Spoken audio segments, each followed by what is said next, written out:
Yo, ça cher, votre chroniqueur. Alors ça y est, je viens de visionner les 3 premiers épisodes de la 3e saison de la série Bad Batch. Forcément, étant fan de l'univers Star Wars, je suis obligé de vous en parler. Let's go!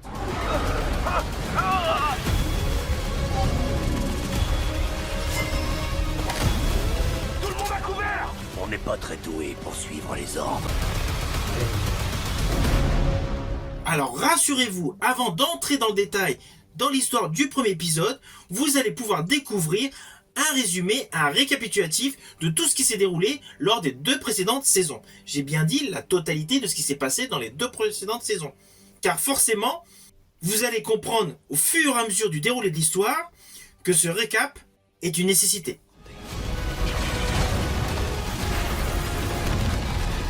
Alors je vous le dis d'entrée de jeu, les 3 premiers épisodes sont topissimes. Alors ne vous inquiétez pas, vous me connaissez, je ne vais pas du tout vous spoiler sur les lignes scénaristiques. Néanmoins, je vais vous dire mon ressenti par rapport à la structure générale des 3 premiers épisodes. Alors le premier épisode a pour titre Confiné. La totalité de l'épisode est essentiellement concentrée sur le personnage d'Omega. Je rajouterai que la grosse particularité de cet épisode, c'est qu'il est extrêmement sombre. On n'est plus du tout dans le ton des saisons précédentes. À la fin de la saison 2, on savait qu'elle avait été capturée Omega. Donc là, forcément, elle se retrouve prisonnière. Attire de sa prison. Tout le graphisme de ce fait est beaucoup plus sombre.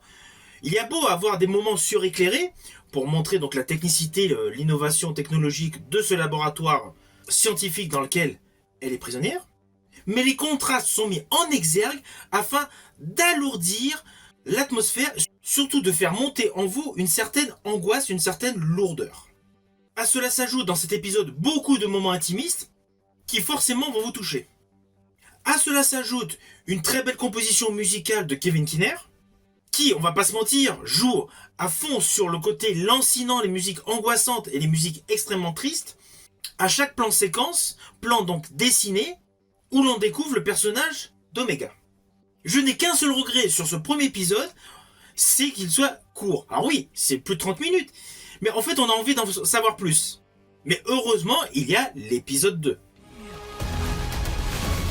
Tout ce qu'il vous faudra pour atteindre ce but vous sera accordé. Alors le deuxième épisode se nomme Sentier Inconnu. L'action se déroule essentiellement sur la planète d'Evaron. Alors, pour les aficionados de Star Wars, les Devanoriens, on les avait vus pour la première fois dans la cantina de Mos Eisley. C'était dans l'épisode Star Wars A New Hope. C'était pour la petite histoire. Alors cet épisode est dans la pure continuité du premier épisode, avec beaucoup de noirceur, beaucoup de tristesse et surtout beaucoup d'angoisse. Il est davantage axé donc sur les Bad Batch, et je dirais que l'ensemble de cet épisode a un côté qui rappelle aisément l'Empire contre-attaque. Le graphisme est de toute beauté et il y a moult détails. Alors honnêtement, moi après avoir visionné l'épisode, volontairement je l'ai revisionné une deuxième fois pour vraiment capter tous les petits détails, tous les micro-détails insérés dans chaque plan séquence. Et sincèrement, Dave Filoni est très soucieux des détails. Étant passionné de modélisme autour de Star Wars, vous voyez derrière moi, donc forcément j'ai largement apprécié toutes les dominantes artistiques, les contrastes et les effets légèrement saturés sur l'ensemble de l'épisode. Alors cet épisode a un peu plus d'action que l'épisode précédent, mais sans que ce soit excessif. What was the Empire doing here? Whatever they wanted. At least we escaped before they destroyed the facility. And you survived alone out here ever since? We're soldiers. Or we were supposed to be. Alors le troisième épisode de cette saison 3 est pour l'instant le meilleur épisode. Bien évidemment concernant cette saison 3. Il a pour titre L'ombre de Tantis. Cet épisode est 10 fois plus sombre. Là il y a une notion de nécromancien. On est vraiment vers un côté très obscur que l'on avait pu découvrir pour la première fois dans l'univers Star Wars dans la série Ahsoka, avec l'apparition des zombies. Là, dans cet épisode, on n'a pas la totalité, on n'a pas de finalité exacte par rapport à la nécromancie, mais on ressent vraiment le côté obscur. Surtout à partir du moment, vous le voyez dans la bande-annonce, qu'il y a la visite de l'empereur. Rien n'est plus plus important que de mettre en œuvre la sauvegarde de l'avenir de cet empire. À cela s'ajoute une prestation tonitruante en termes de graphisme et en termes de composition théâtrale du docteur Royce Hemlock, véritable méchant de ces 3 premiers épisodes.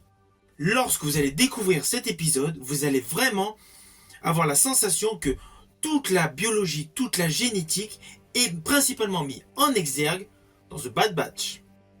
Alors oui, jadis, dans la saga Star Wars, avec Kamino, on avait eu déjà la notion de clonage, c'est évident.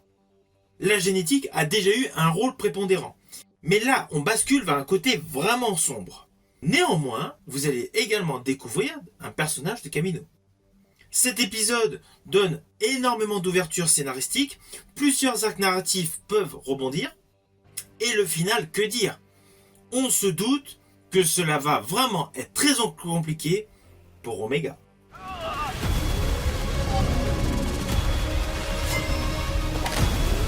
Tout le monde à couvert! On n'est pas très doué pour suivre les ordres. Je n'avais pas l'intention de vous tuer. Mais vous allez finir par me tenter.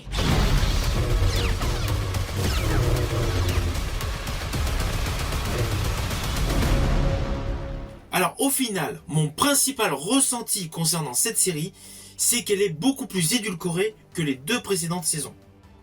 Ah oui, je rajouterais quand même que les 2 premières saisons, il n'y avait aucun épisode inutile, ce qui n'était pas forcément le cas dans The Clone Wars et dans Star Wars Revolution. Star Wars Rebels, il y avait juste 1 ou 2 épisodes sur la totalité. Mais là, dans la série The Bad Batch, il n'y a aucun épisode dispensable. Et ces 3 premiers épisodes de cette nouvelle saison le confirment. Si tu as aimé ce que tu as vu, pense à liker, à partager. Quant à moi, je te dis à bientôt pour une prochaine chronique.